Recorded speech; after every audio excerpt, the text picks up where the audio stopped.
This interview is sponsored by MISO, a free app that lets you find healthy food places and fitness studios near you, and also in cities all around the world. Whether you're traveling to Chicago for work, moving to Hong Kong as an expat, to Paris for holiday, or just want to live healthier in your city, use the app MISO to quickly find healthy places. Simply download the app by searching for MISO in the iTunes or Google Play Store, or by clicking on the links below. Hi everyone, I'm here with Matt Fitzgerald. For those of you who don't know Matt, why don't you tell us a little bit more about yourself and the work you do? Sure. I describe myself as an endurance sports coach, nutritionist, and author. So I really am devoted to helping athletes such as runners and triathletes and cyclists achieve their goals. Great. And I know you have a new book out. It's called How Bad Do You Want It? So tell us a little bit more about the book and what kind of inspired you to write a book about, the psychology of mind over muscle. Yeah, so I've been an endurance athlete my whole life, and I've always believed that the mental side of the sport is critically important to success. Whether your goal is just to finish or to win a race. And there's some exciting new science in this area.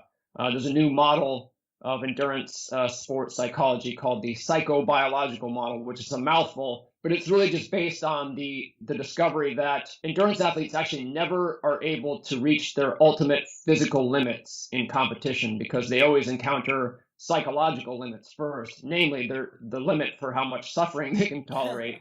So science has really caught up to where athletes always were, which was understanding that the psychological dimension of the sport is critically important. So this book is all about that.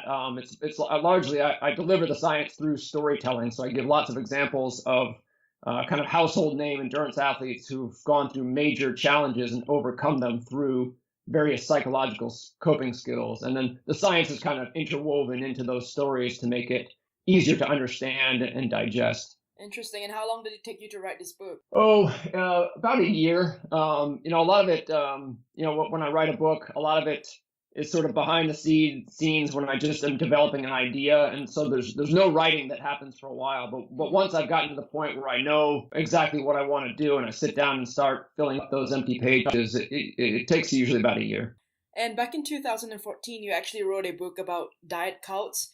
Very interesting because you debunk popular diets, which, everyone seems to be going on diet these days. So just in a nutshell, how does one develop a sustainable, healthy eating habit?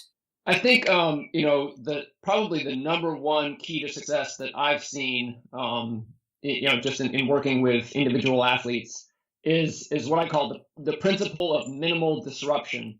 And this comes from some of the latest science on habit formation or habit change.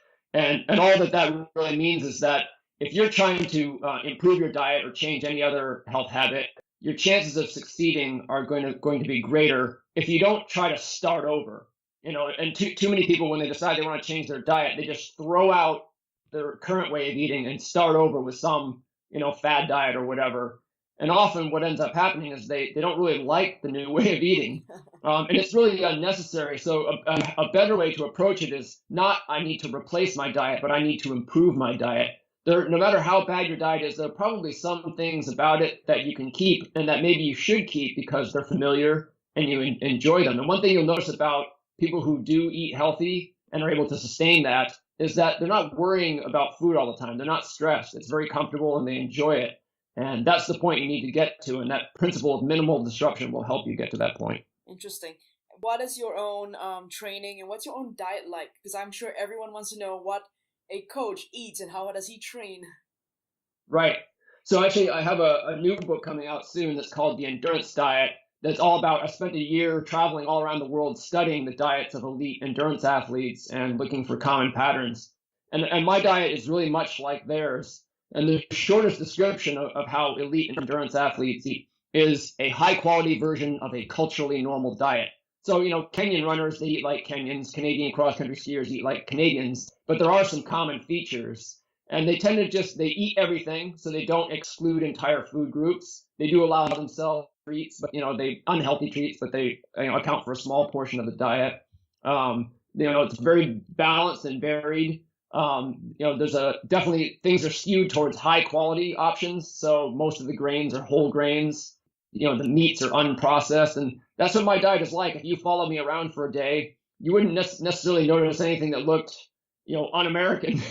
But if you look a little closer, you would notice that pretty much everything I put in my mouth is just a high quality, unprocessed food.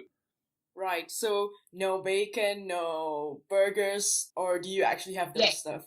Yeah. So I mean, when I say I eat everything. So I have a beer in the evening and a piece of dark chocolate for dessert. Every now and then, if I've done a race, I'll celebrate with French fries or something. But overall, yeah, it's breakfast will be whole grain, low sugar cereal with berries and organic whole milk. Lunch is usually dinner leftovers, so maybe a stir fry or something. I have the advantage of working from home, so I have some flexibility to. My wife is a great cook, so we prepare. We eat a lot of fish. But yeah, so it's normal, it's balanced, but everything is tasty. It's not a matter of just putting up with healthy food that doesn't taste good. And I think everyone can find a list of foods and meals that are healthy, but they also enjoy eating. And there's no reason you should have to eat things that you don't like to maintain a healthy diet. That is true. I'm so glad your diet is not, overly restrictive, because we always wonder, what do athletes eat? What do our trainers eat? So it's always good to hear that, our trainers and our coaches and all these athletes kind of eat, just like normal beings. They have their, they eat, fries, they have, burgers, but, in moderation.